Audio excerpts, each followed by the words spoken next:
Oke. Lalu seperti apa agama yang Nabi Muhammad itu dari kehidupan pribadi sendiri?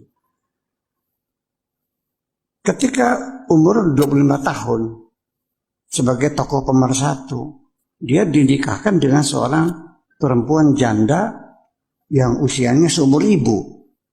Ya, kalau kita namanya berondong ya. Suami berondong itu suaminya lebih muda, 15 tahun seumur ibunya sendiri. Dan itu dulu menjadi dulungannya Nabi Muhammad karena dia pernah bekerja sama Khadijah. Ini kan agamanya Siti Khadijah ini kan disembunyikan. Apa agamanya Siti Khadijah? Yang pasti dia bukan penyembah berhala.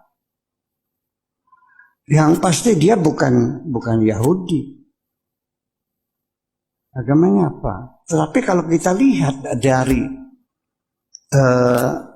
pernikahannya dengan Nabi Muhammad tidak pernah berpoligami. Ya. Di Jazirah Arabia, Yahudi berpoligami. Penyembah berhala, musyrikin juga berpoligami. Orang Islam berpoligami. Yang tidak berpoligami agamanya apa?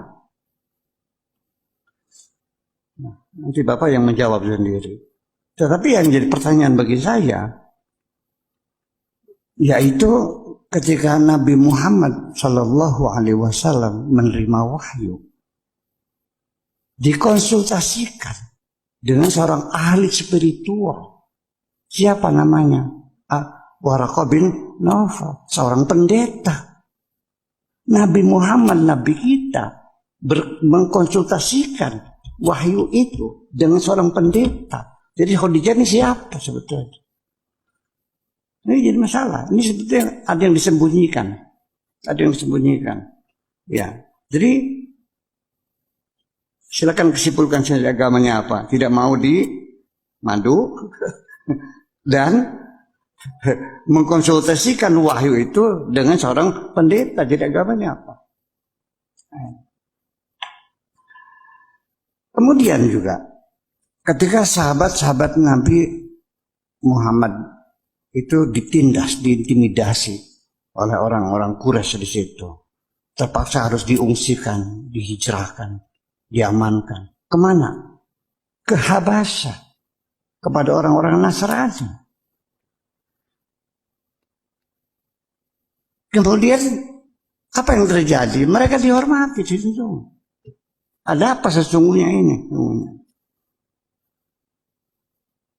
Nanti kalau sudah habis waktu supaya saya fokus menyampaikan ini, saya tidak melihat jam lagi. Tolong dikasih tahu 5 menit sebelum ini tidak kasih tahu, biar saya bisa fokus.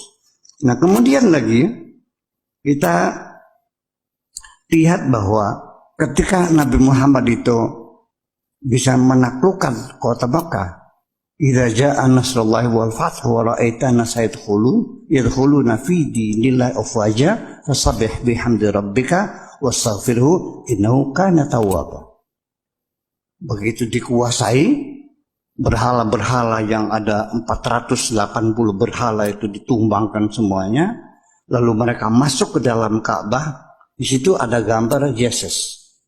Ada gambar Siti Maryam sedang menggendong Nabi Isa. Begitu mereka akan menghapus gambar Isa dengan Siti Maryam itu, kata Nabi mengatakan gambar ini biarkan saja, jangan dihapus. Ini ada di kitab Akhbar Makkah lil Wahidi. Kenapa gambar Nabi Isa tidak boleh dihapus, berhala boleh ditumbangkan?